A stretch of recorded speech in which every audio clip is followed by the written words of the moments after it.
Welcome to our channel. Today we how to cancel your investment account with Stash Invest, beginner guide step by step clearly. To cancel your investment account with Stash Invest, begin by opening the Stash app on your device. Log in to your account using your credentials. Navigate to the Accounts section located in the bottom right corner of the app. Once in the Accounts section, look for the Settings option and tap on it. Scroll down until you find the Close Account option. Tap on Close Account to initiate the cancellation process.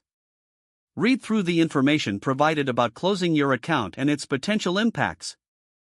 If you are sure you want to proceed, confirm your decision by following the prompts. You may be required to answer a few questions to finalize the cancellation. After completing the steps, your account will be scheduled for closure. You will receive a confirmation notification once the process is complete. If you have any remaining balance or investments, make sure to address those before closing your account. Remember to check your email for any important follow-up messages from Stash regarding your account status. Once your account is closed, you will no longer have access to your investments through Stash. If the page does not load, refresh the browser or try again in a private or incognito window. Make sure you are using the correct email address, then retype it carefully to avoid small typos. If your password is not accepted, use the reset option and create a new strong password you can remember. Check your spam folder for verification or security emails, then complete any requested confirmation steps.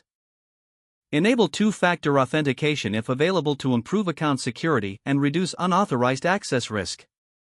After signing in, review your profile details so your contact information and settings are accurate and current. If you see an error message, note it down and try again after restarting your device and internet connection. Log out when you finish, especially on shared devices, to keep your account and payment information secure. If the page does not load, refresh the browser or try again in a private or incognito window. Make sure you are using the correct email address, then retype it carefully to avoid small typos. If your password is not accepted, use the reset option and create a new strong password you can remember. Check your spam folder for verification or security emails, then complete any requested confirmation steps. Enable two-factor authentication if available to improve account security and reduce unauthorized access risk. After signing in, review your profile details so your contact information and settings are accurate and current. Don't forget to like this video and subscribe to our channel for more step-by-step tech guides.